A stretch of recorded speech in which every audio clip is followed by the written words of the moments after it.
fazer sínteses parciais. Síntese no fim do primeiro módulo, a meio, no fim do segundo, no meio da palestra, no fim da palestra, por aí fora. Vamos ver algumas dicas para os acetatos. Não utilizar mais de 3 cores, no máximo 4. E mais de 10 linhas.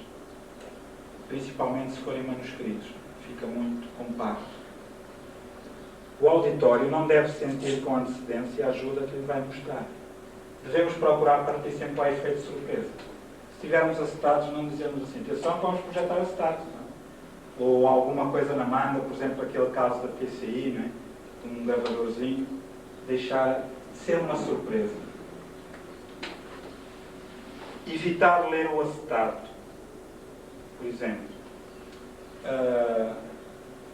imaginemos que nós fazemos um acetato com a reencarnação é um dos princípios básicos do espiritismo, por aí fora, Allan Kardec estudou isto, aquilo, tudo.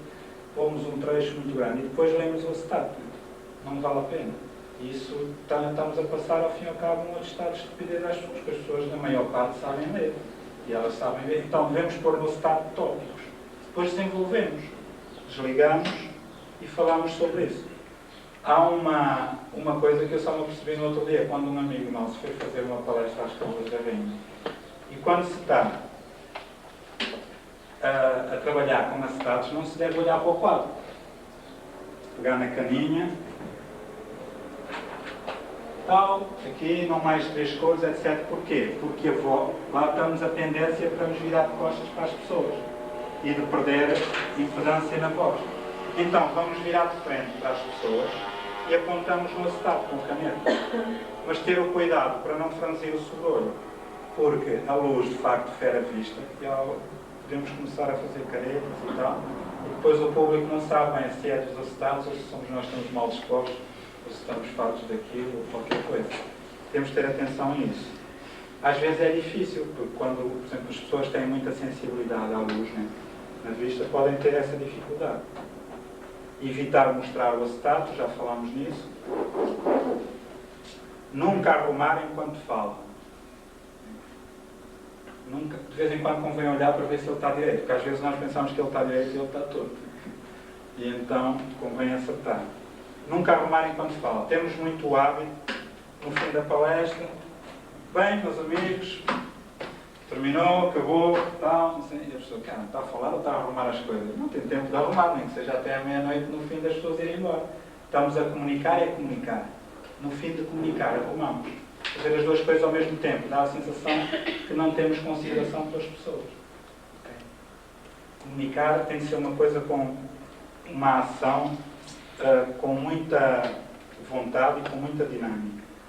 Nunca voltar as costas ao auditório. Já falámos disso.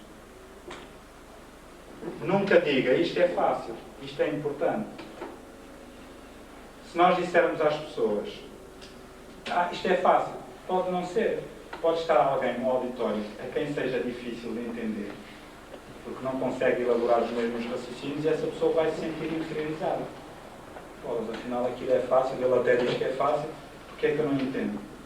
Eu devo ser muito limitado, eu sou burro, não é? Ou isto é importante. Atenção que isto é importante, dá a impressão que o resto não foi.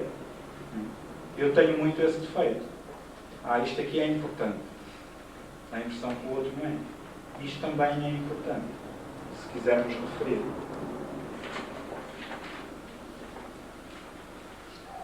Então, está quase a acabar. Maravilha, não é? Temos aqui vários conselhos para a preparação e a utilização dos acetatos ao fim e ao cabo. Que é evitar os acetatos demasiado compactos. Depois diz assim, uma página completamente impressa é boa quando faz parte de um livro, mas contém demasiada informação para ser captada por um observador que assista à projeção. Escreva numa caligrafia que possa ser lida sem esforço. Se escrever à máquina, escreva com maiúsculas e preocupe-se com o aspecto formal do conteúdo. Utilize cores brilhantes e contrastantes. A cor pode dar muito interesse às suas transparências e torná-las mais estimulantes. Há uma vasta gama de materiais à sua disposição para dar cor às suas transparências. Procure manter-se informado neste importante capítulo. Vamos interromper isto para ver, por exemplo, um exemplo. Este acetato não tem nada a ver com a palestra, o conteúdo. É só a forma. Podemos utilizar, por exemplo, papel autocolante a cor. Se não quisermos estar a pintar ou fazer em computador, fazemos à máquina, como foi feito, pega-se no papel da máquina, batida, máquina de escrever, tira-se fotocópia. Depois, com o papel autocolante que existe para acetato, não é um qualquer, a cor recorta-se e dá-se realce. Isto aqui é sobre um tema de jornalismo. Ou então, com as canetas, podemos desenhar, fazer umas caixinhas a cores para dar mais ênfase. Evite os detalhes nos campos e nas margens do transparente. Os dados importantes devem ser colocados no centro do acetato. Às vezes pomos um númerozinho aqui no canto, 1 ou 2, ou uma nota qualquer, e aquilo vai distrair as pessoas. O que é que será aquilo? Isto eu utilizo sobreposições, já falámos, por aí fora. Ao fim e ao cabo, são aqueles conceitos que já abordámos no acetato anterior. Por exemplo, temos aqui um outro exemplo.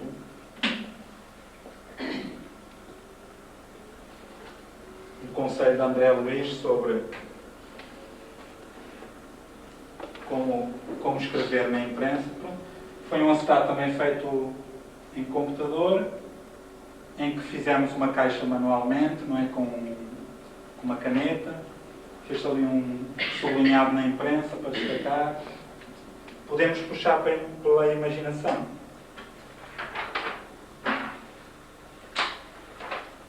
Por hipótese, isto foi um outro acetato que serviu numa aula sobre jornalismo, lá na nossa guerra,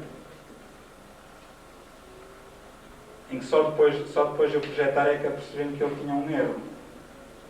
Isto foi para referir que as imagens, sempre de preferência, devem estar do lado direito. Porquê? Porque nós lemos da esquerda para a direita e a vista tem tendência a ficar sempre do lado direito. Então, se queremos chamar a atenção para uma imagem, para um assunto, devemos pô-la do lado direito. Mas isto não é muito linear, mas pode ser importante. Aqui, o texto, por exemplo, nesta aula, o objetivo era só focar o aspecto da imagem do lado direito. Porque quando dei por ela, as pessoas estavam entretidas a ler o texto. Devia ter feito o acetato sem texto, só com a fotografia e com o caixilho, título, corpo do texto, por aí fora. Isto foi um artigo que saiu no Jornal das Caldas sobre a reencarnação, fazer publicidade ao jornal. Tenho aqui um outro exemplo de como não deve ser feito um acetato.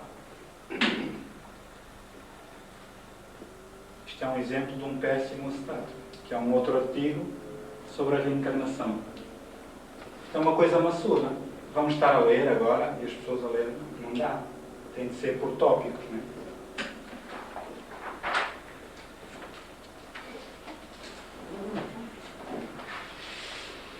Então, terminando esta secção dos acetatos, podemos ficar com os 10 mandamentos do preparador de acetatos. Espero que ninguém fique melindrado com isto, porque não tem mal nenhum. Não farás acetatos ilegíveis, porque isso é desrespeitar o auditório. O primeiro mandamento. Não é lógico. Não colocar mais do que uma ideia num acetato, porque confuso já é o mundo, mesmo sem a tua ajuda. A gente mete muitas ideias no acetato e fica confuso. Não permitirás que os acetatos substituam os textos de apoio. Eles pormenorizam, explicam, sintetizam o teu trabalho, mas não o fazem. Por exemplo, este é um exemplo de um mau acetato. Está muito compacto.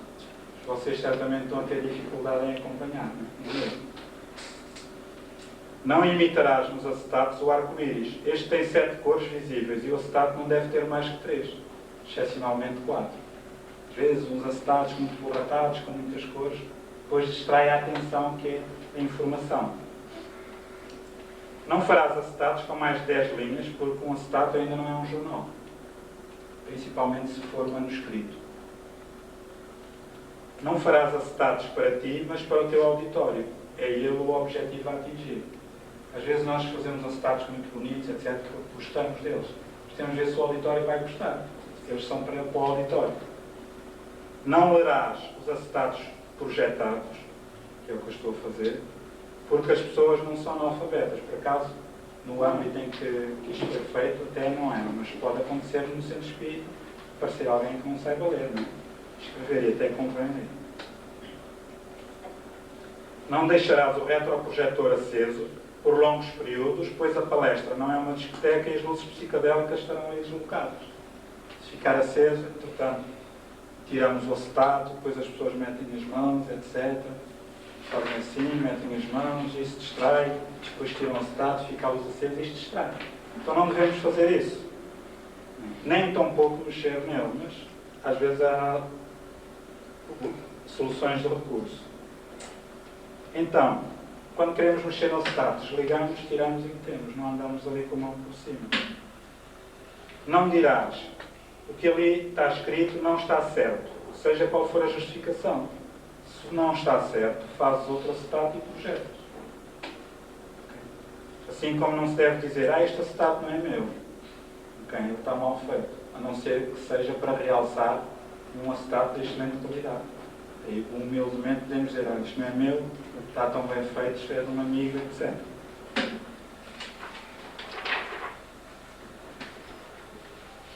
Estamos quase a terminar este nosso segundo módulo. No terceiro vamos ter a parte prática,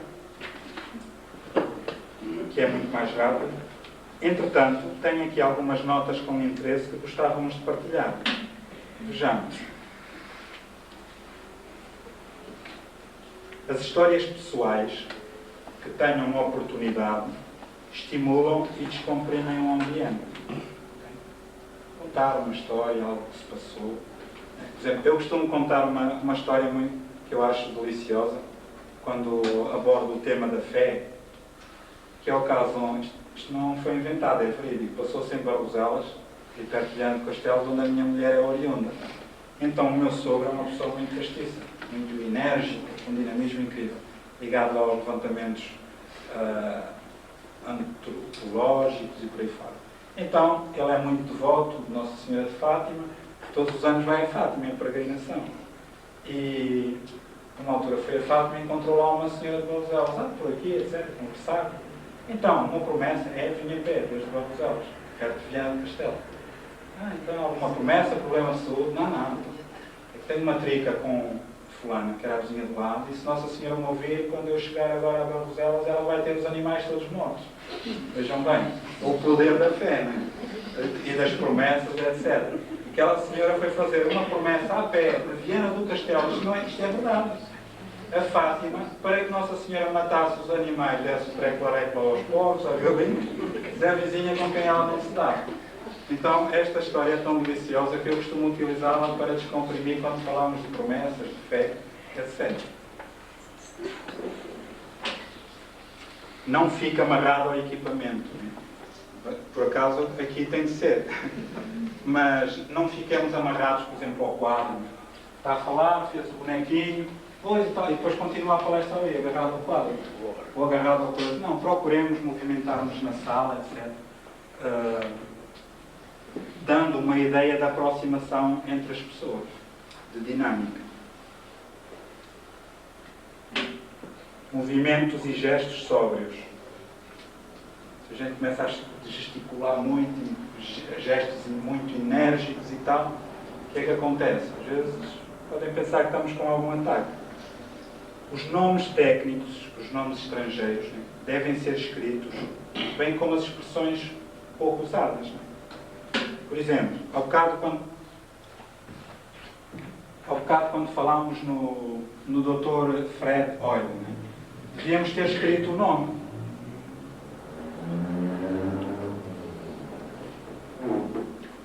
Fred Hoyle. Para as pessoas que quiserem comprar o livro, já sabem que se escreve assim, né? Okay. E por aí fora, quando falarmos, por exemplo, em ectoplasma ou sei lá, outras palavras difíceis, que possam ser difíceis para o auditório, devemos escrever, explicar o que é. Ou às vezes nomes, por exemplo, o padre François Brune, né? que se dedica ao estudo, que é um teólogo católico que fala com os espíritos através de aparelhos eletrónicos. Então,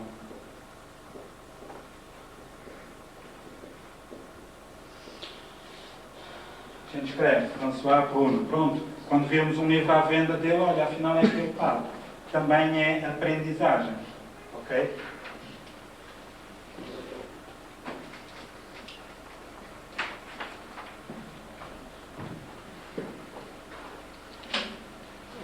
O que é que devemos evitar? Perguntar às pessoas, alguém tem alguma dúvida? É uma pergunta da praxe. Alguém tem alguma dúvida? Não devemos perguntar isso.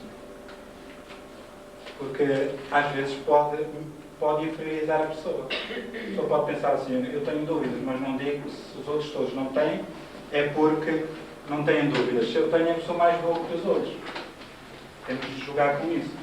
Então, não vamos perguntar. Alguém quer algum esclarecimento ou quer pôr alguma questão, é diferente. Quando nós temos uma dúvida, pôr uma questão já não é pôr uma dúvida, é fazer uma pergunta. É diferente. Toda a gente percebeu, é uma pergunta, toda a gente percebeu, mesmo que a pessoa não tenha percebido, a pessoa não vai dizer que sim, não que não, vai ser simpática. Então vamos tentar com que elas percebam enquanto falamos. E isso, o feedback depois nós vemos. Evitar lápis na mão, barulho ao andar, brincar com a anel, né? Às vezes ao andar faz muito barulho no soalho.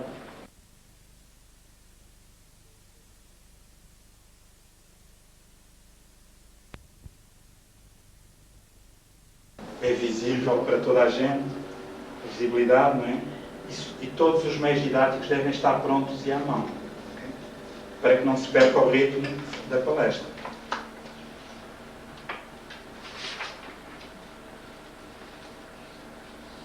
Então, terminando, temos de ver que quantidade de meios didáticos devemos inserir para nem serem de mais nem de menos. Que qualidade e que oportunidade. É lógico que não vamos utilizar retroprojetor com acetato se estivermos a dar uma conferência para cegos. É falta de oportunidade, não é? Temos de ver se é oportuno o meio que estamos a utilizar. Terem atenção, o tempo cuidadosamente distribuído e cumprido. Nós planeamos o tempo, vamos cumpri-lo, para não abusar da paciência das pessoas, nem da gentileza de quem nos acolheu na casa espírita para palestrar. Muita atenção a isto. Improvisar é o sinónimo de indisciplina e é o caminho certo para um desastre iminente. Quem improvisa não vai no caminho certo. Nós podemos improvisar uma vez, duas, excepcionalmente, quando é preciso, não é? Aquele caso ao bocado que referimos da Ana Maria, que teve pronto, foi mesmo, teve de improvisar nesse dia. Pronto, e aí os espíritos até nos ajudam mais do que costumam, se calhar. Mas se nós improvisarmos continuamente, por método, gerem disciplina, está tudo feito. Agora chamamos a atenção para este quadro, que tem dados muito interessantes. É a percentagem de informação retida após uma palestra com ajudas pedagógicas. Vejam bem. 3 horas depois, auditivamente, retém-se apenas 70%. Se for apenas com meios visuais, 72%. Se for com audiovisuais, retém-se 85% da palestra. 3 dias depois, se for só uma palestra de oratória, sem qualquer meio audiovisual, 3 dias depois, em média, só sobram 10% do que se ouviu. E se for com meios audiovisuais, 65%. É uma diferença muito grande. Por isso eles são utilizados nas escolas, nos seminários, em cursos. Não é por ser chique, é porque é um meio mesmo essencial para comunicar.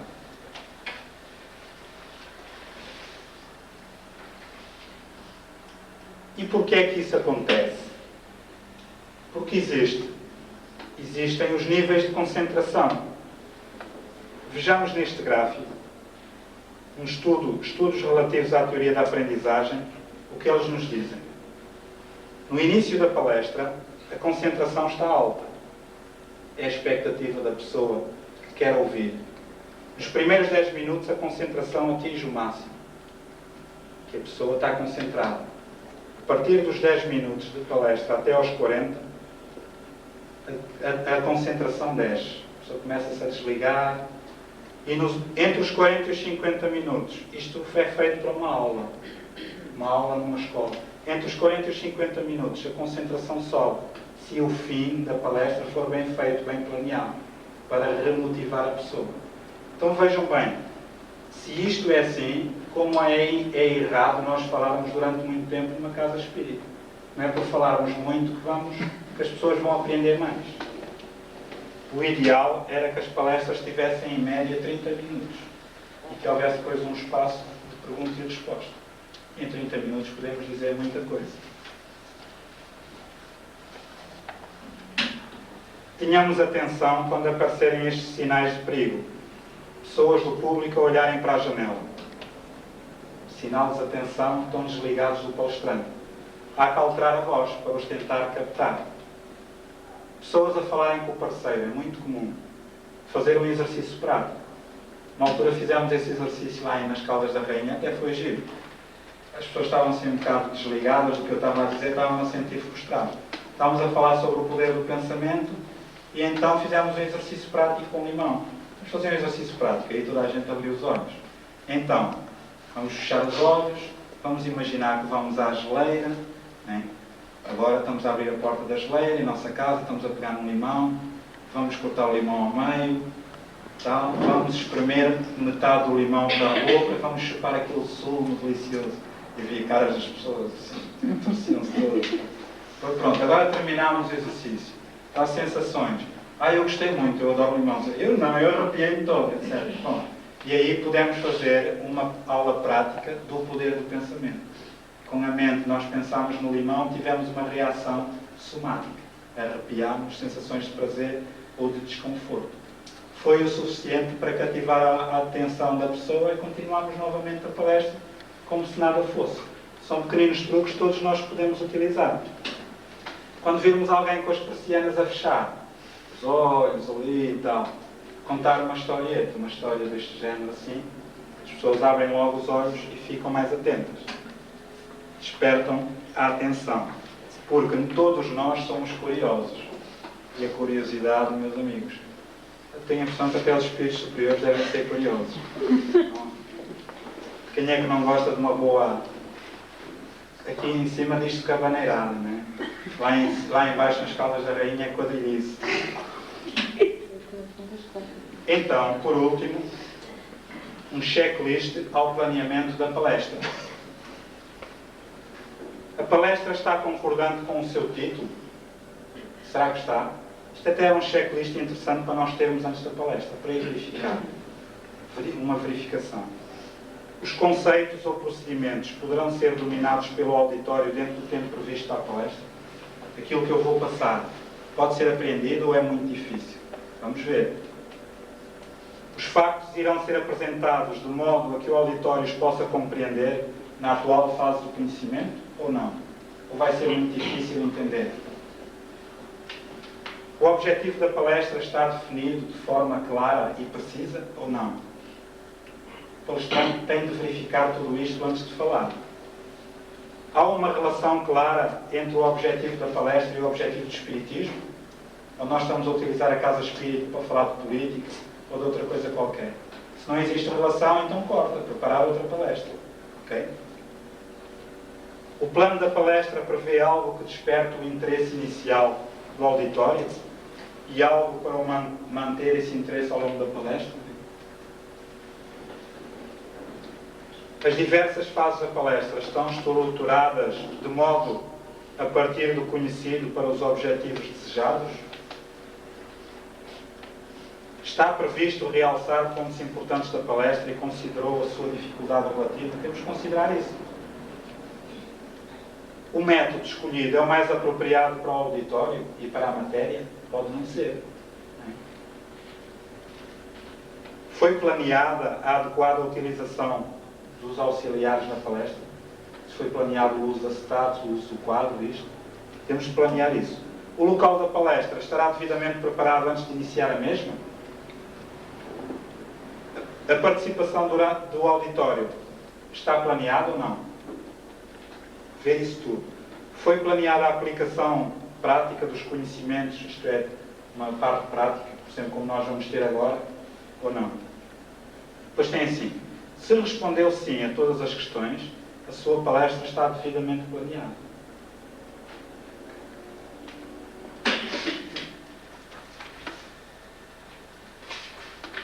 Mas atenção, não nos podemos esquecer que, apesar de tudo isto que falamos desde manhã até agora, todas estas técnicas que possamos utilizar, todos os conhecimentos doutrinários que possamos ter, o melhor de tudo mesmo é ter sinceridade. Sermos sinceros. Temos de terem atenção que a moralidade do palestrante que transmite sentindo o que diz. As pessoas sentem se nós sentimos ou não. Porque senão vamos ser como o outro diz assim, não olhes para o que eu faço, mas olha para o que eu digo. Né? O espírita tem de ser coerente. E nós, quando somos coerentes, nós conseguimos transmitir, como por artes mágicas, o que estamos a dizer, porque sentimos. Quando nós somos falsos, nós dizemos e é da boca para fora, e o público sente que é da boca para fora. Não nos podemos esquecer da responsabilidade e respeitabilidade, da coerência. Devemos dar ao respeito, né? E ser responsáveis. Porque, ao fim e ao cabo, nós somos, numa palestra, o quê? Os porta-estandarte do Espiritismo. Estamos a dar a cara para o Espiritismo. É mais grave do que o que pensamos. Né? Não nos podemos esquecer da formação de palestrantes no Centro Espírita e a reciclagem periódica. Isto que a Federação está a fazer aqui, a nível da região norte, deve ser feito em cada centro. Periodicamente a reciclagem. Olha, António, no outro dia na palestra eu achei que tu devias melhorar aquilo. Epá, ainda bem que falaste nisso que eu nem dei por ela. Olha, acho que estás a falar muito baixo. Estás a fazer a prece muito baixo. Né? A pessoa faz a prece muito baixinho. Depois ninguém ouve. Nós devemos fazer, não a gritar, mas também não muito baixinho, de uma maneira audível, para que as pessoas possam acompanhar o pensamento e elevar o pensamento a Deus, procurando polarizar a atenção dos espíritos necessitados que às vezes nem orar sabem e que são trazidos pelos benfeitores ali. Ok? Então, essas pequeninas coisas que podemos melhorar uns com os outros no Centro Espírita, fazendo reciclagens. Palestra de 30 minutos de teor evangelizante à luz do Espiritismo. Não se pretende com este estudo, com este colóquio, grandes oradores, mas sim pessoas serenas, pessoas simples, seguras e cada vez mais dentro dos conhecimentos doutrinários. Que saibam, no mínimo, resumir e expor um capítulo do Evangelho segundo o Espiritismo. Também não tem de ser só o Evangelho. Podemos alternar. Hoje falávamos sobre o Evangelho, amanhã falávamos sobre algo do livro dos médiuns, ou do livro dos Espíritos, etc. Abordar o Espiritismo no seu tríplice aspecto. Okay? 30 minutos é uma boa média. Onde reparar que tudo que vai além dos 35, 40 no máximo, as pessoas começam-se a mexer na cadeira. Por muito interessante que seja. Porque a pessoa está cansada, um dia de trabalho, no fim, geralmente é à noite, vai-se à palestra, cansado, a pessoa senta-se, se for uma palestra de hora e meia, é fogo, diz o brasileiro, não é? É puxado, pois é, e desconcentra. Então temos dois caminhos, para terminar, temos dois caminhos a seguir. No fim deste colóquio, temos o caminho da esquerda, onde nós dizemos assim, isto que o Lucas disse é tudo muito bonito, mas eu já faço muito. Eu já ando há 15 anos no Espiritismo, eu dou passe, eu faço atendimento, eu faço palestra, eu não tenho tempo para nada, eu já dou muito à causa. Podemos fazer isso. Ou então, podemos ir pelo caminho da direita. Vou estudar mais o Espiritismo, vou esforçar-me para o apresentar melhor e vou melhorar as palestras. Se fizermos isso, atingimos o nosso objetivo. 2. Que foi palestrar melhor num centro espírita.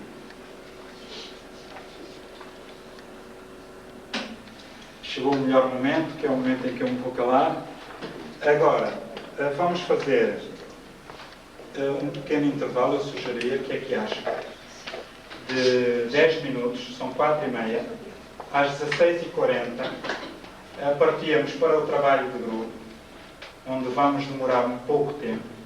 Temos vários casos analisados, vamos dividir em grupos de 5 pessoas,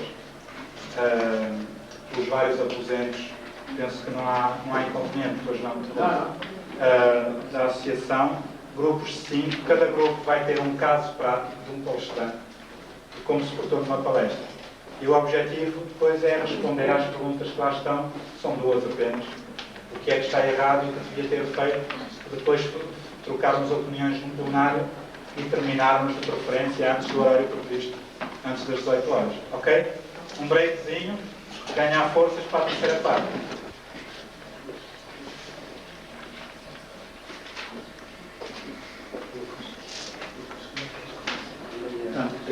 Sim, se puderes contar a história toda. Exato. E depois responder às questões. Estas 2 questões. Então, temos uma palestra gritante que está assim desenvolvida. Este tema. Ali estava Pedro, gesticulava em plena palestra e reforçava a intenção com mímica facial. Já ia longe, àquela hora, o modo pensado com que iniciara o discurso. Eu lembrava, a primeira vez que escutara teria sido talvez há 10 anos, num outro centro de uma cidade próxima, bem maior. Desta vez, a associação em que o escutava acolhia um grupo menor. Lutada em cerca de 30 pessoas sentadas. O tema sobre que versava era caridade. Pedro, eufórico, sentia-se certamente inspirado. Usava a dicção clara, de pé, com palavras de fácil entendimento, de uso comum. Mas em voz altissonante, Pedro gritava: é isso que pretendem da vida? Comer, dormir, preguiçar? Devem orar.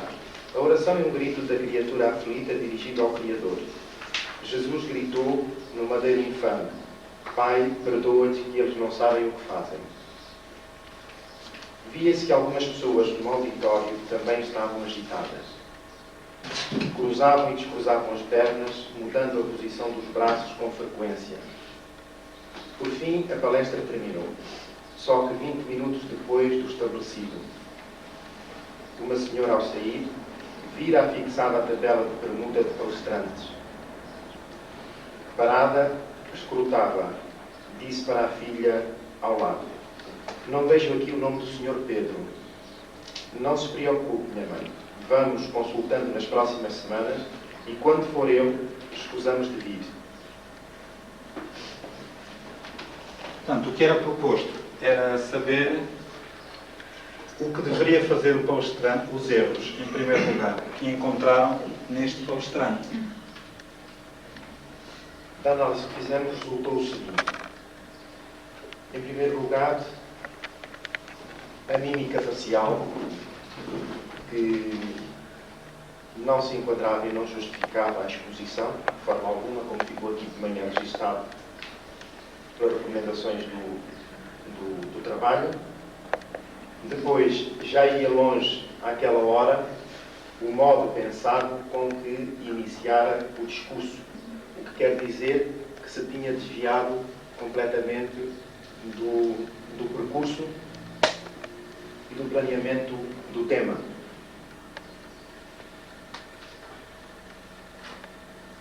Mais adiante encontramos Pedro eufórico, que quer dizer que não se coadunava também a atitude, o comportamento, com os objetivos do trabalho em si. Entusiasmo moderado, mas sem euforias. O que representava desequilíbrio emocional e o prejuízo do desenvolvimento e dos objetivos da palestra. Depois, a voz altissonante. Pedro gritava: que pretendem da vida? Julgamentos e acusações. E mais, colocava a questão na segunda pessoa do plural, remetendo a responsabilidade unicamente para o auditório, quando dizia o que pretendem da vida e não o que pretendemos. Dizia ainda: devem orar, em vez de dizer devemos orar. Portanto, dentro da mesma ótica de análise. Depois, a oração é um grito da criatura aflita dirigido ao Criador. Jesus gritou, o que revela desconhecimento dos factos, das ocorrências e dos momentos em que Jesus viveu naquela altura da crucificação.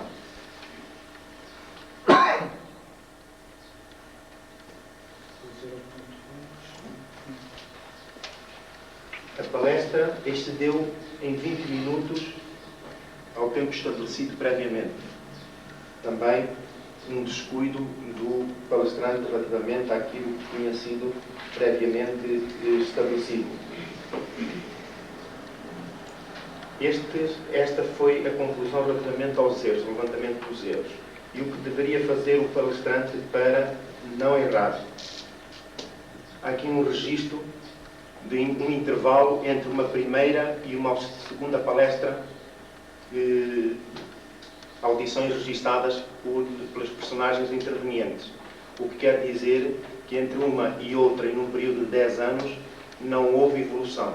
O tempo não foi aproveitado para estudo e desenvolvimento, quer conhecimentos, quer também da forma de expor o trabalho.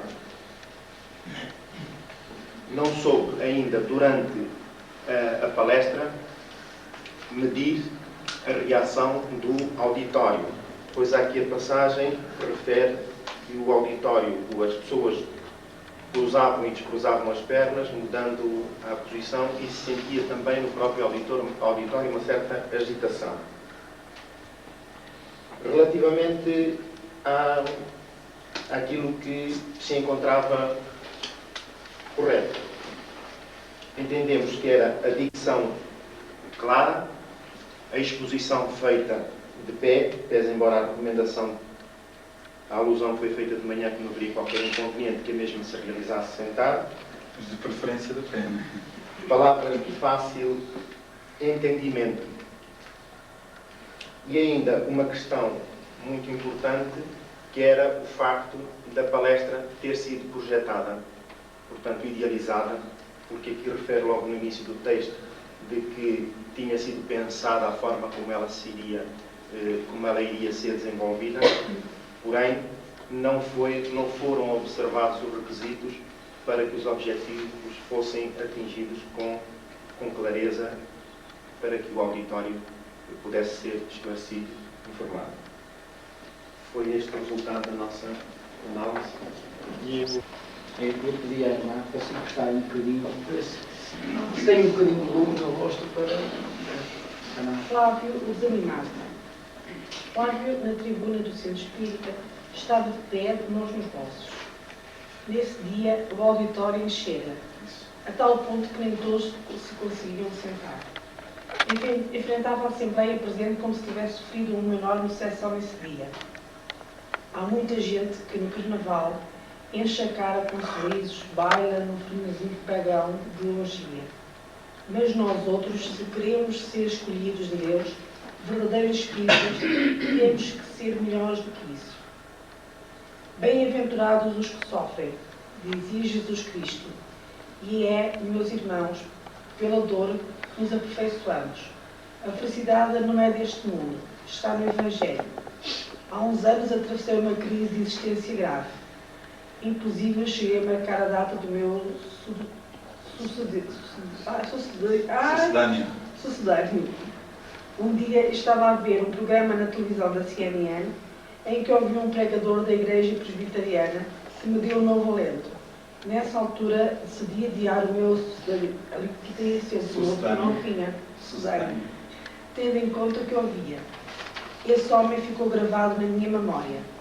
Depois de ter percorrido uma série de pessoas, como médicos, especialistas, eles não encontraram solução para o meu caso. Até hoje, no entanto, há uma questão que o Espiritismo não me respondeu cabalmente aos meus problemas. Tive sempre uma vida muito difícil. Julgo que o Espiritismo nos pode ajudar a encontrar a resposta para tudo isto. Pelo menos comigo isso aconteceu. À hora certa, 25 minutos depois de iniciar, encerrou. Não era a primeira vez que via Flávio a falar em público no centro. De todas essas vezes parecia desanimado. Um dia, ouvi um companheiro dizer-lhe: Flávio, não acha que deveria dar mais ânimo à sua palestra? E ele contrapôs: Ah, meu caro, a felicidade não é deste mundo. E quem aqui vem ao centro sabe bem como isto é verdade. É a minha forma de ser. Não sou como os outros padres que, esses sim, são pagos para agradar aos seus crentes. Ok, então queremos saber. Lucas, houve aí uma coisa que me teve olhos que foi sucedâneo, que era suicídio. Eu explico o que é que foi. Não me estava a ler isso quando eu estava a escrever e eu não queria fixar a ideia de suicídio, então meti sucedâneo só depois de emendar, mas passou-me completamente. Sinceramente também não percebi o conteúdo disto. Não era sucedâneo, porque ele não sabe o que é, não consigo. Eu mesmo parecia que ela devia ser suicídio. Não quis É tanto que fazer estavam o trabalho. as duas palavras Já tinha estavam marcado a data diferentes nos dois lados. É, isso é bem Continuar o nosso trabalho. Olha, os erros, portanto, dos erros foi os meus nos bolsos, não é? Que nós apontámos. O outro erro foi a colocação, como eu estava, portanto, com ar sofrido, desanimado, só porque via que a Assembleia estava cheia, eu ficava muito desanimado. Depois, o outro erro, não incentivava, o seu derrotado não incentivava as pessoas, portanto, a alegria, nem ao ânimo, nem nada, desanimavam logo.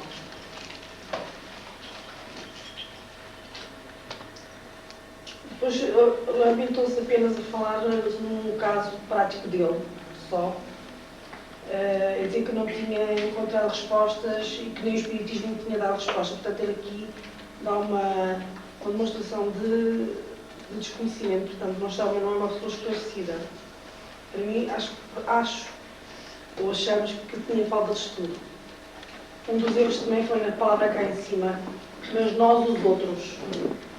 Acho que ao distinguir dos que estavam no Carnaval e nós, não é nós os outros. Acho que somos nós, somos todos. E isto estava a diferenciar os outros só porque os outros andavam no Carnaval e os outros não estavam. O que estava correto, a única coisa que achávamos que estava correto aqui na parte dele foi realmente ele falar no Evangelho sobre as bem-aventuranças. Outra coisa errada também que encontramos foi que quando o amigo que o contrapôs na palestra para ele que devia dar mais ânimo, ele disse que a felicidade não era deste mundo, seria do outro, não é? Então a maneira dele ser era assim. E o palestrante, quando vai fazer uma palestra, deve ir feliz, porque só por estar a servir já está feliz, não é? Esquece tudo o que está para trás e tem que mostrar a felicidade por servir, e a mensagem que vai transmitir tem que ser uma mensagem de felicidade.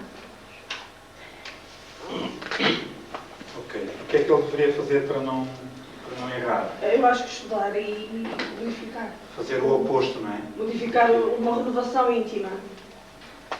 Em relação a este assunto, alguém quer acrescentar alguma coisa ou que tenha reparado como foi abordado aqui? Algum comentário? Aqui vemos o caso de uma pessoa com um pseudo-cultura espírita, um pseudo-entendido, que vai falar numa palestra confusa, conteúdo confuso, distorcido, começou a falar da vida dele, coisas sem muito jeito. Temos que ter atenção para isso, isso acontece muitas vezes. Eu eliminava o eu dele. O eu, não é? Porque eu, quando mais estava a fazer o comentário, eu lembro da parábola do fariseu e publicano. E a tendência, como os outros. e a tendência para nós sermos miserabilistas. O centro espírita não tem que ser um poço de sofrimento. Ai, coitadinho, cara, assim. Não. O centro espírita é uma escola de alegria e juventude, onde desponta a esperança dos nossos lábios, dos nossos olhos, das nossas atitudes. a nossa postura. Temos de ser nós que vamos animar quem está triste, e não os tristes nos vão entristecer a nós, senão fechamos a porta. Tristeza Tudo bem. Muito obrigado ao grupo 2, grupo 3, por favor.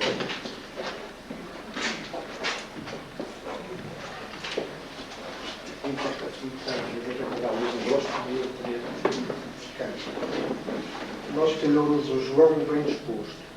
Naquele dia, o dirigente da casa já apresentara a João, o palestrante do centro de uma cidade próxima, que estava de visita naquele dia de palestra pública. Os 30 minutos concedidos para o discurso tinham sido bem sublinhados pelos dirigentes da associação visada. Não era a primeira vez que ali se deslocava. Já o ano passado tinha estado aqui e essa lembrança era inesquecível para muitos.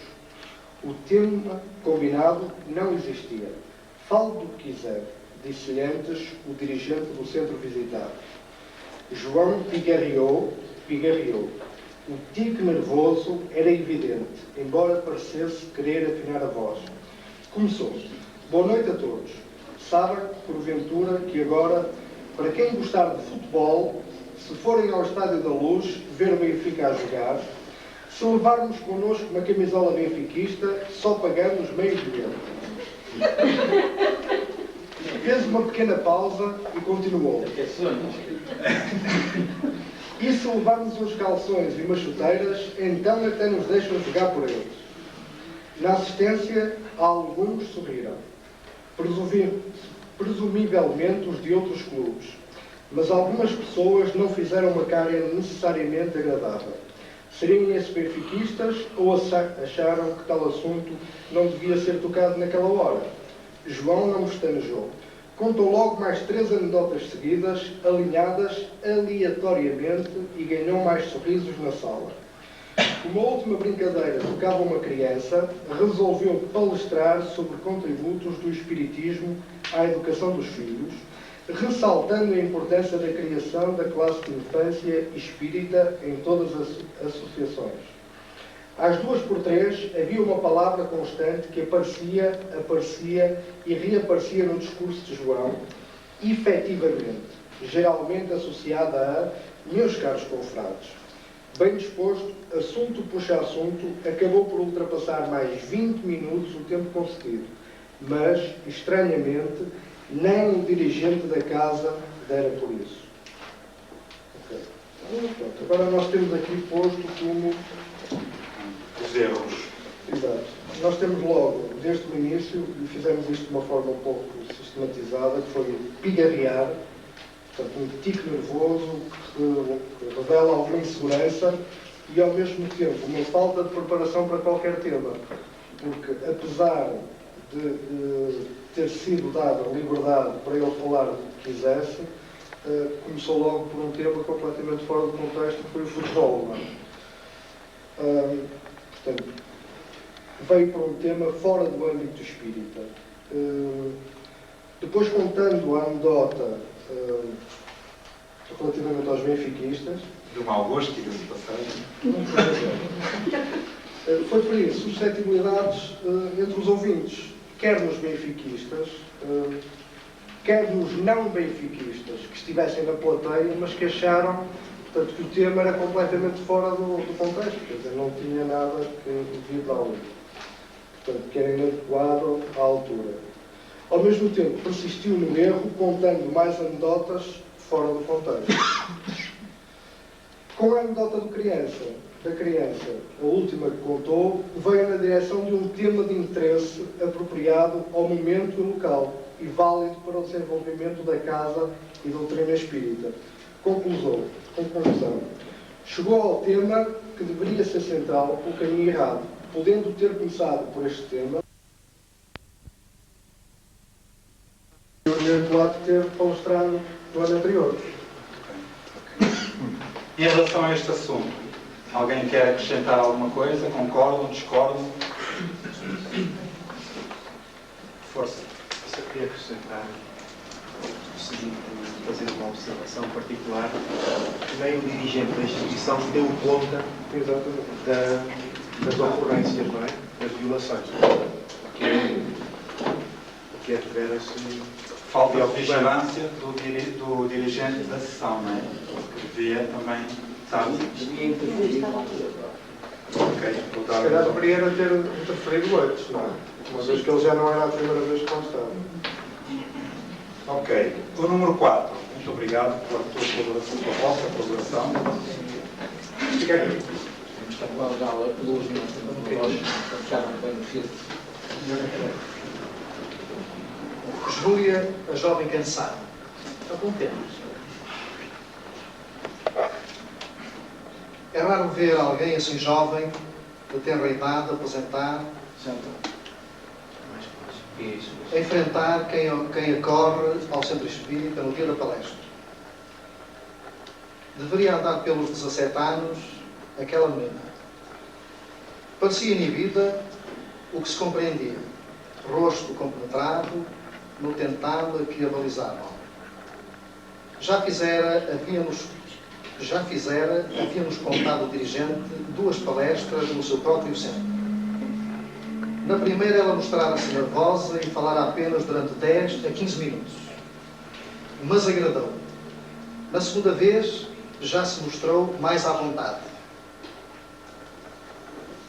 Há uns dias, porém, na inconveniência de se deslocar o dirigente inicialmente previsto, fora-lhe endereçado, com insistência, um convite, ordem, entre aspas, de ir palestrar numa outra associação, preenchendo um programa de permuta fraterna.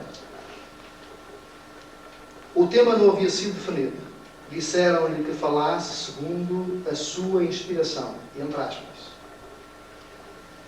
Apresentadas as saudações habituais a todos os presentes, Júlia começa a discorrer sobre a perda de entes queridos, explica que Deus conhece melhor do que nós as nossas necessidades e que quando determina a partida de alguém querido, sabe o que faz. Tiveram já muitas vidas antes desta e as experiências de vida que surgem no nosso dia-a-dia são resultado de um programa anteriormente traçado no plano espiritual. Falou com simplicidade sobre a atitude construtiva que os que ficam cá na Terra devem ter em relação aos que desencarnam, sem choros ou lembranças tristes. E por aí fora. Agradava pela sua voz jovem e despretensiosa. Passados 25 minutos de discurso, algo inesperado acontece. Parecendo comovida, muito emocionada, junta as mãos como nos hábitos tradicionais cristãos e pede que a sigam num Pai Nosso em voz alta para que os espíritos sofredores presentes pudessem sentir melhor e juntar-se aos sentimentos de piedade dos presentes. Depois, não satisfeita, Júlia insiste no mesmo, mas com outras orações religiosas tradicionais, após o que se sentou com um ar triste. Muito bem. Nós dividimos o nosso trabalho, portanto, em 6 parágrafos. E começamos por analisar o seguinte. Posso fazer por ordem? Relativamente ao 3º parágrafo, podemos apresentar 2 sugestões. Ou seja, o que se refere ao convite de ordem. Se for no sentido do autoritarismo, está errado. Porque nós não podemos impor, seja a quem for, que nos possa ir substituir. Está errado. A segunda proposta. Se for no sentido de incentivarmos e no sentido de a fazer desinibir da jovem, porque se reconhece que a pessoa em causa tem as características ideais para a palestra, então concordamos com o convite, ordem, entre aspas, feito à jovem. São as 2 perspectivas que nós colocamos no pressuposto do dirigente da casa espírita que conhece, ou que conhece a jovem, onde ela habita, ou exerce a sua atividade, que deve conhecer, nesse caso. E colocam 2 perspectivas. Depois temos aqui uma situação que é: dizem à jovem que o tema não havia sido definido. Disseram-lhe que falasse segundo a sua inspiração. Não notámos aqui nada de especial, porque ela falou durante 25 minutos de perda de pessoas amadas e mortes prematuras, com uma certa simplicidade, com uma certa vontade. Não achámos nada de especial, achámos razoável, está dentro daquilo que a jovem estava dentro do assunto, e de certa Portanto, forma... temos uma coisa correta já aí, não é? Exatamente. Ela respeitou o tempo, 25 minutos, 30, depois, não é? Sim, e focou um tema, portanto, gratificante, sem sair muito da linha que nós, por certo, aprendemos na doutrina espírita. Bom, depois há aqui uma outra situação. Os dirigentes da casa espírita a que a jovem pertencia deveriam ter identificado a jovem sobre o tema a apresentar e as técnicas adequadas, alertando para o perigo da falta de estudo e de preparação. Então identificámos aí outro erro em princípio, né? Que é, quer dizer, a jovem é inexperiente para a tarefa que foi discorrida, que foi incumbida, né? Ok. Depois temos aqui uma outra situação. Devido ao exposto anteriormente, que foi, durante 25 minutos, foi discorrendo, foi falando sobre as mortes prematuras, ou a morte de pessoas amadas, ou a perda de pessoas amadas e mortes prematuras, e pela falta de preparação, ela foi facilmente influenciável por entidades sofredoras que fizeram prevalecer os seus hábitos religiosos, que a levaram a tomar essas práticas. Isso parece que nós, que aqui estamos, não temos dúvidas desse facto. A determinado ponto da palestra, a jovem pediu, porque não conteve a integridade, pediu a assistência para que unissem as mãos e orassem a voz alta o Pai Nosso. Isto faz-nos entender que, a partir de determinada altura, a jovem foi influenciada, poderá ter sido, por qualquer familiar, não me interessa, mas o que é certo é que era uma entidade sofredora. Se necessitava de prece, a jovem que estava a expor deveria ter passado pelo crivo da sua razão e ter orado sem pedir a colaboração audível da assistência, ou então dizia a assistência: eu vou orar o Pai Nosso, e todos podem seguir mentalmente a prece em benefício dos sofredores ou das entidades sofredoras que possam encontrar-se neste momento presentes. E a partir dali, a partir daquele instante, ela silenciava, porque vamos ver o grave erro que vem logo a seguir. É porque logo a seguir a jovem foi novamente intuída a outra situação ainda mais desagradável, como nos narra aqui o texto. Depois, não satisfeita, Júlia insiste no mesmo com outras orações religiosas, podemos imaginar, dogmáticas, com todo o respeito que os nossos amigos e os nossos irmãos nos merecem. Mas analisamos aqui que realmente aquela jovem sofreu a influenciação, não vamos chamar de negativa, vamos dizer no momento, daqueles amigos que se apresentaram, e isto devido a quê? Primeiro, os dirigentes da casa espírita a que ela pertence, Lucas, não convidou a Júlia para vir ao colóquio, não? Devia ter convidado. Não, porque esse caso é fictício. Devia ter convidado. Então, deviam os dirigentes, primeiro, incentivar a jovem ao estudo, porque isso é fundamental, estudar a doutrina espírita. Segundo, deviam ter dito à jovem, ter influenciado a jovem, a que deveria ter planificado a palestra, porque não sabia onde ia palestrar, não conhecia a casa.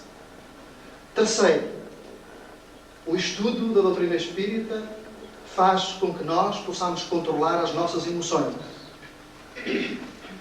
Quarto, Não dar acesso às influências que possam analisar, que nós, quando estamos a palestrar, dar acesso às influências que nós, naquele momento, possamos analisar, estranhas ou contrárias à doutrina espírita. E isso, muitas vezes, acontece. Quinto, ao perceber-se da influência, terminar com simplicidade, de forma a que o auditório não se apercebesse do que se estava a passar. Penso que era uma forma mais airosa de sair do problema. Mas para isso era necessário que a jovem tivesse estudado, tivesse devidamente abalizada para exercer esta atividade. Sexto, o dirigente da associação visitada, ao aperceber-se da situação, deveria ter tomado as precauções necessárias para que a jovem não tivesse caído no excesso, ajudando construtivamente. Eu não sei se... Há aqui algum assunto que, sobre este caso polémico, queiram analisar ou usar? Eu punha só uma questão. Faz favor. Então, podemos pensar assim, então quando uma pessoa pede, por exemplo, para darem as mãos e faz uma oração, podemos deduzir que essa pessoa tenha sido influenciada por alguma coisa menos positiva? Boa pergunta. Mais alguém quer fazer outra questão sobre este assunto? Bom, o texto em cima diz que segue a tua inspiração. E ela, nessa altura, podia ter sido a inspiração, ter sido essa para a oração final. Não é? Há mais alguém? Em cima está a inspiração. Foi por isso que o irmão colocou essa questão. Talvez. Essa questão última do dirigente da casa fazer com que o nosso irmão, aí é que torna-se polémico, porque ele está numa posição em que pode ajudar como para não ferir atividades, para nos estragar o que está feito, como é que ele vai agir.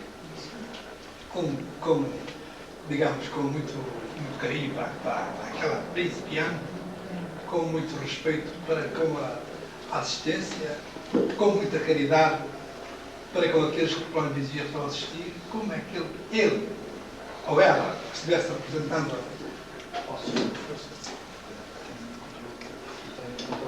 Nós tivemos, há algum tempo, vivemos uma situação análoga àquela que o nosso irmão nos está a colocar. E com todo o respeito, porque é assim que nós falamos, com toda a humildade, com todo o respeito que todos os nossos irmãos nos merecem, e esse amigo sabe que é verdade. Nós tivemos um cuidado, sem ferir a suscetibilidade desse nosso amigo, de discorrermos sobre o que ele houver a falar, dentro dos conceitos da doutrina espírita. E tudo acabou em bem, em harmonia fraterna. Necessário é e se faz é nós conhecermos a doutrina espírita, para podermos falar dos ensinamentos de Jesus. E se nos torna fácil nós ajudarmos, na hora certa, porque surge, na realidade, como diz o Lucas, a inspiração, para nós nos ajudarmos. Não é para nós ajudarmos, para nos ajudarmos mutuamente. Porque isso é fundamental. Porque quem fala o que vai falar, e todos nós aprendemos. E é gratificante.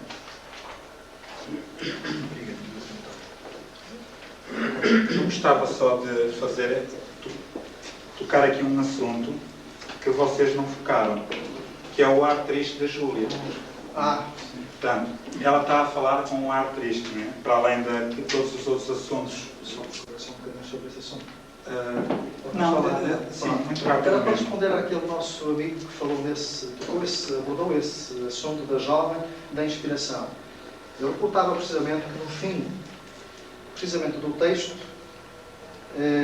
após o que se sentou com um ar triste, isso nos identifica precisamente o tipo de influências que a jovem sofreu.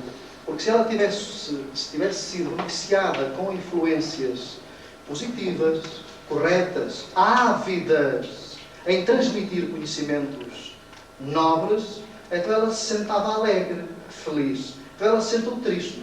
porque analisou logo de seguida que aquilo que ela havia transmitido ao auditório não era o mais correto. Ok, muito obrigado pela vossa colaboração. Vão-me permitir só que eu tenha uma opinião diferente, criar uma hipótese diferente daquela que o grupo 4 apresentou. Em minha opinião, não é necessariamente uma influência espiritual.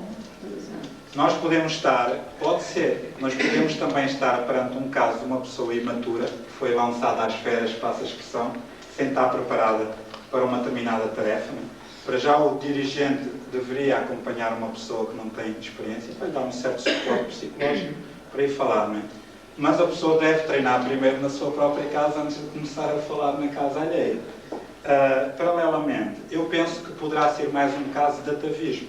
Né? Nós trazemos as nossas coisas da Igreja Católica ou da Igreja Batista, os hábitos das orações feitas, aquele ar triste, aquela ideia de que a Igreja temos de estar tristes, macambúzios, não é? Para mostrar que somos sofridos.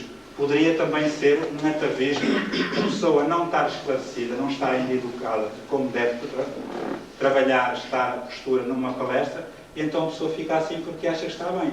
Eu falo por mim. Eu no início, quando era maçarico, passo a expressão no espiritismo, às vezes ia para a associação onde eu frequentava e eu punha a cara mais triste que podia. Porque eu via os dirigentes tristes, né?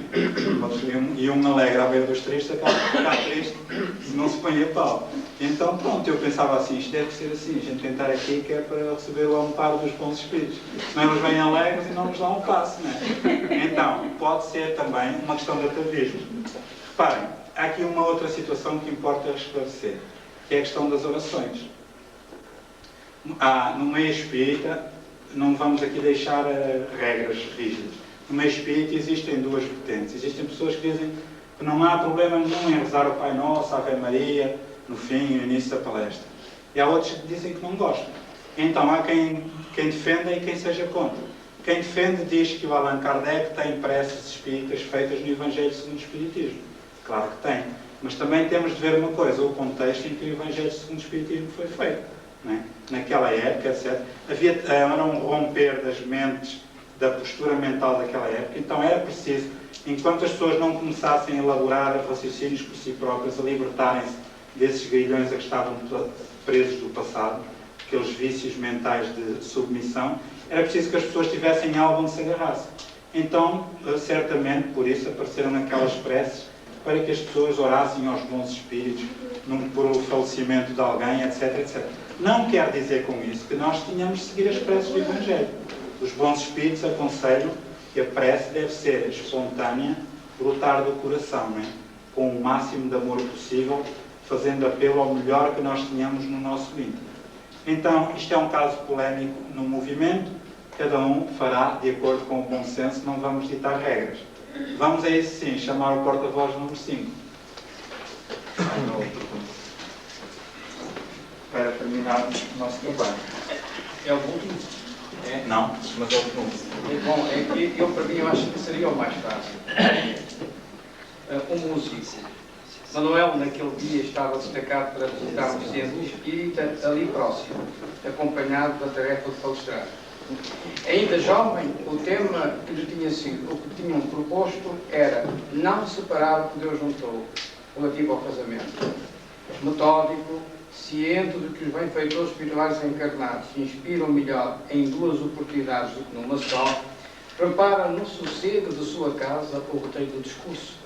Sentado à mesa da sala, começou por destacar a atualidade do tema, que toca aos problemas do divórcio, do adultério e, sobretudo, mostra o casamento como uma oficina de aproximação entre os seres, em clima de grande proximidade e os problemas daí decorrentes. Um bonito tema. Súbito o olhar variava distraído, enquanto a mente dele buscava inspiração. Deu conta que estava a fixar a viola ali próxima, encostada à parede da sala. Lembrou-se de uma canção melódica, Página de Amor, que estava bem enquadrada à palestra para cantar no fim. Passadas umas horas, chegou o tempo de deslocar para a tarefa. Seria um prazer rever pessoas que já conhecia. Ao chegar ao centro, porém, algo inesperado. O dirigente da Casa Espírita dizia-lhe: Olá, Manel, de viola hoje? Sim, tinha pensado nisso, que seria interessante juntar, no fim da palestra, uma canção rica de conteúdo sobre este assunto. Ah, não. Tenha paciência. Hoje não é dia para isso. É só palestra.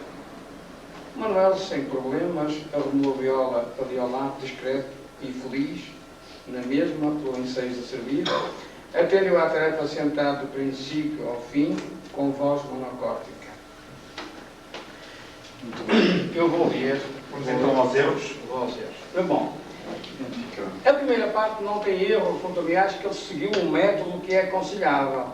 Ele sentou-se em casa a preparar a palestra, naturalmente, inspirado pelos benfeitores espirituais e, enfim, não aproveitou uma oportunidade, foram duas, e sentado à mesa da sala começou por destacar a atualidade do tema, etc., focando o divórcio, o adultério. Bom, procurando a inspiração, de repente o seu olhar, enquanto vagueava pela sala à procura de melhor orientação, reparou na viola. Só. Lembrou-se de uma canção, Página de Amor, e então pensou em levar a viola com ele.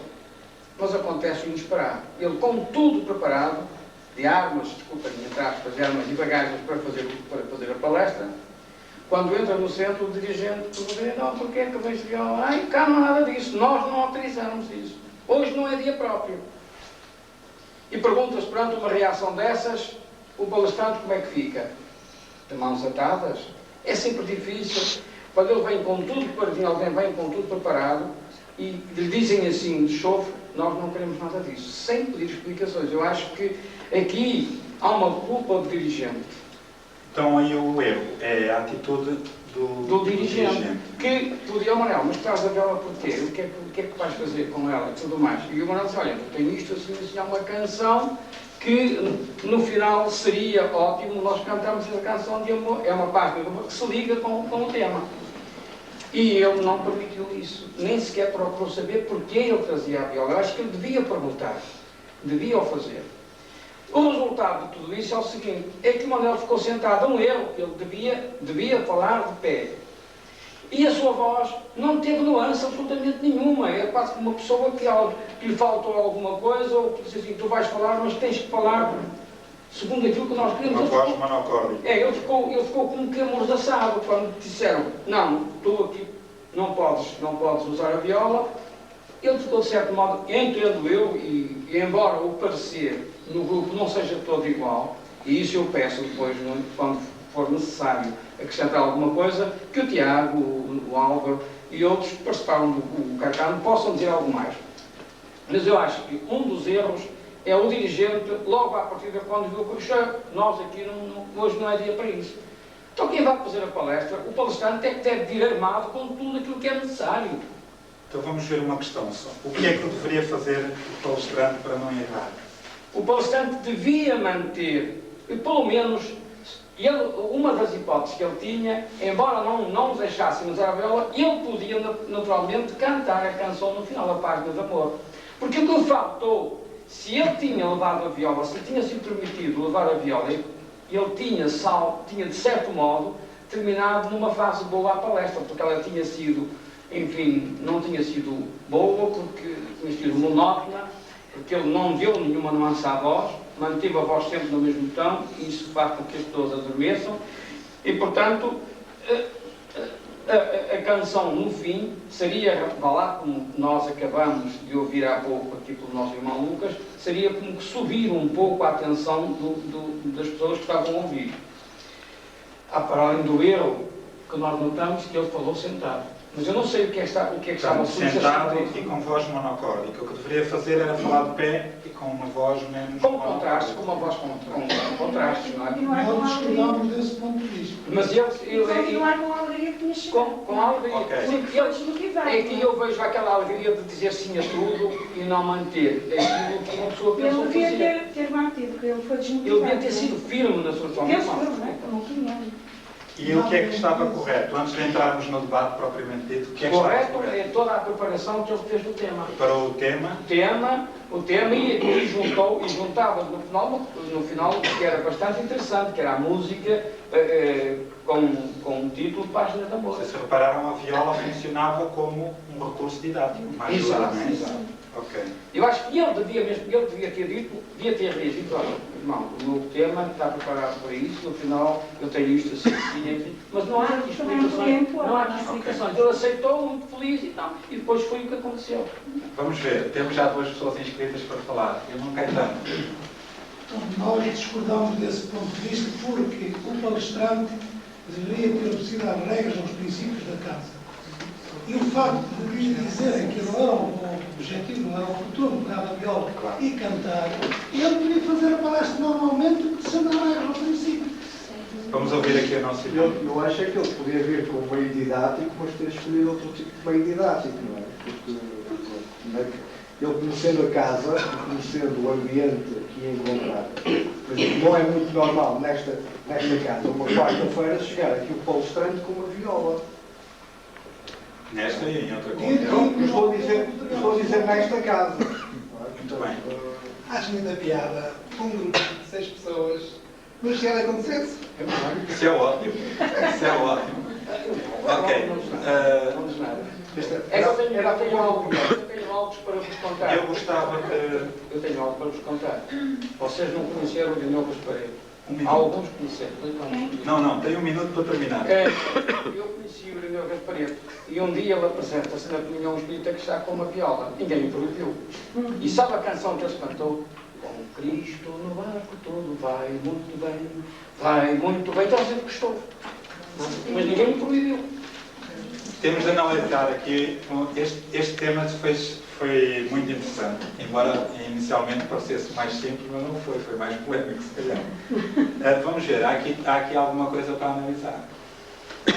Em primeiro lugar, há aqui uma discordância e permitam-me que eu concorde com o irmão Caetano. Não é? A pessoa, o palestrante que vem e na sua boa vontade traz um recurso didático a viola, mas encontra os dirigentes da casa que dizem assim, não, a gente aqui não quer viola.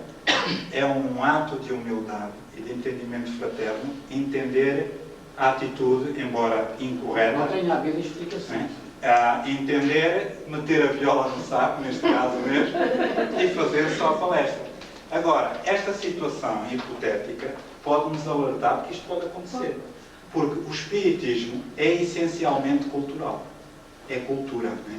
Que se pode manifestar na forma de música, na forma de desenho, da pintura, na forma da arte, do teatro. Imaginemos que eu convidava, por exemplo, sei lá, o Álvaro. O Álvaro, não sei se sabem, o Álvaro Duarte é um excelente ator. O único defeito dele é não fazer parte de uma equipe de teatro, mas é excelente. Eu conheço pessoalmente. E então, imaginemos que eu convidava o Álvaro Duarte para fazer uma palestra numa associação onde eu fizesse parte. E que ele aparecia com os filhos, com o esposo e com mais uns amigos. São Lucas, hoje, em vez de fazermos uma palestra sobre a caridade, vamos fazer um sketch sobre a caridade. E isso era excelente. Não, aqui não, teatro, nem pensar nisso. Muitas vezes os dirigentes é que castram a vertente cultural do espiritismo, procura vir ao de cima. Mas, Lucas, ele foi castrado, o Manel aqui foi castrado. Salve seja. De maneira que tínhamos atenção a isso. No entanto, o Manel deu um exemplo de humildade. Foi muito boa a vossa colaboração e foi excelente o facto de não terem a mesma ideia no grupo. O próprio Tiago. Porque, exatamente. Falou e colaborou. Porta-voz do grupo número 6, por favor. Número 6, não. Eu sou o número 7. E o 6? Já fugiu.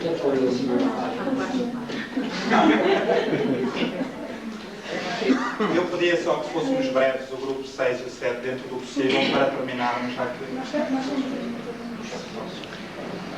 Se não se importa de ter aqui para a beira. Pedras para que sejamos breves. Nós damos aqui um tema que é o exemplo. Olha, isto é muito polémico.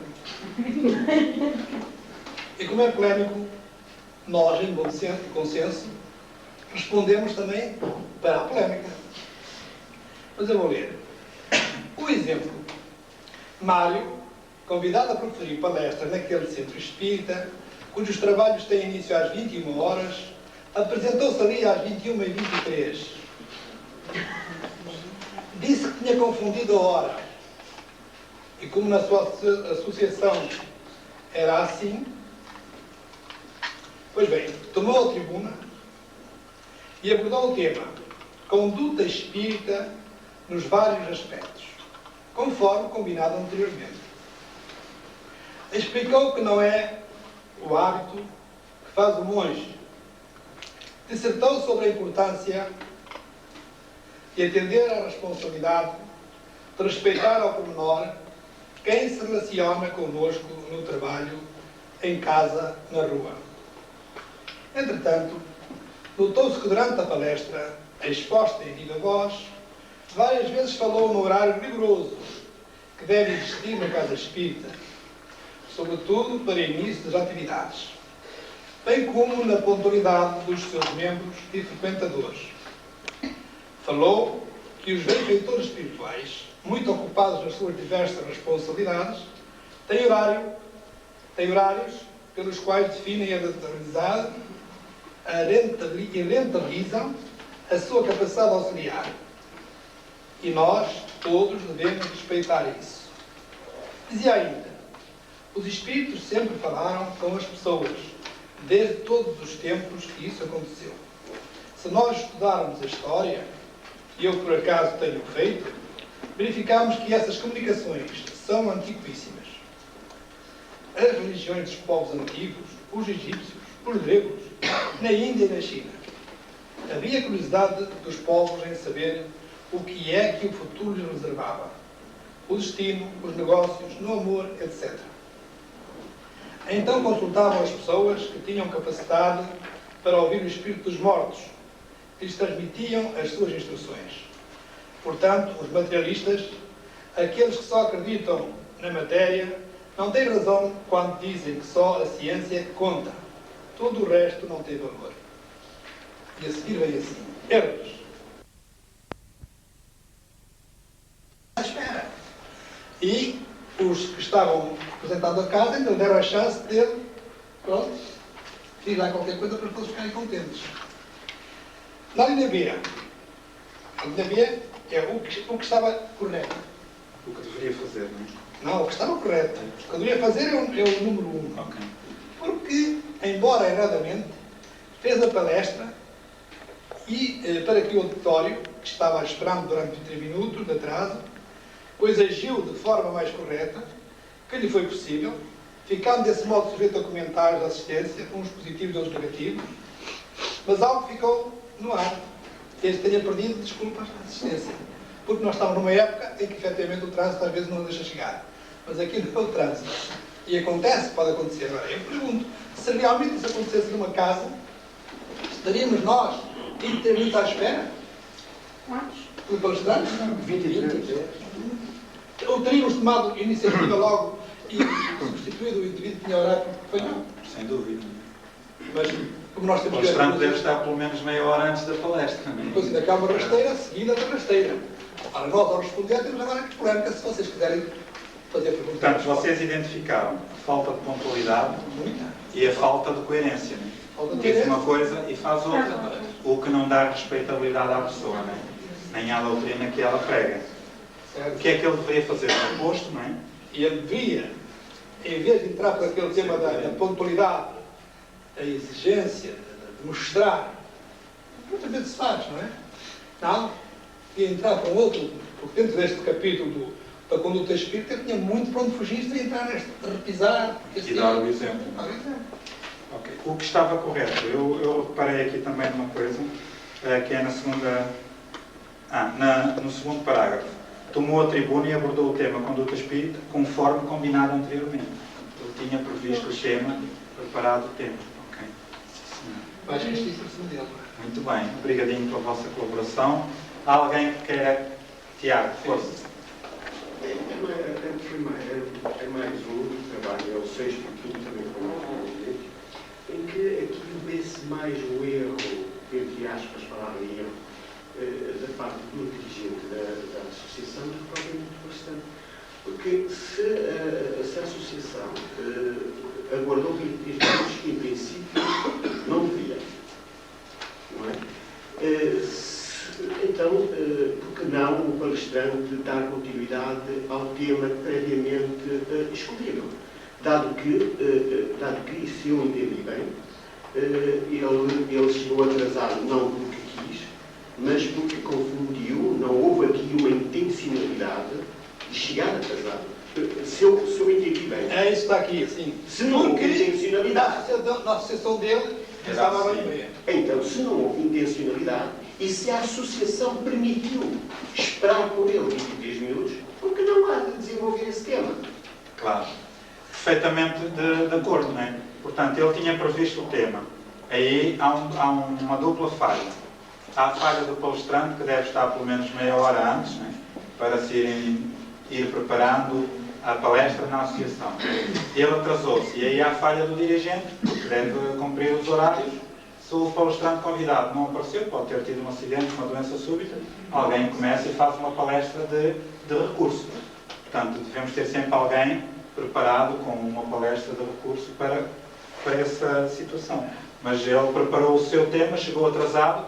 Agora, é lógico que bem prega feito mas é como diz o nosso irmão. Ele chegou atrasado, vai falar de pontualidade, devia ter feito a ressalva. Eu cheguei atrasado, desculpem lá, de facto isto contra mim falo, não é? Mas, ou até inventar um furo ou qualquer coisa para não ficar mal. Não podia mentir. Sinceridade. Sim, não convinha mentir. O ideal é nós sermos mesmo corretos. É melhor eu praticar. Em que ficamos? O bom senso de cada um. Que se eu estou à espera, ele não vem. Eu tenho já aqui outro que vai fazer a palestra, mas pode não ser a mesma. É recurso ou ressonância? Repara, eu não teria, isto é o meu caso pessoal, eu não teria dúvidas nenhumas numa situação.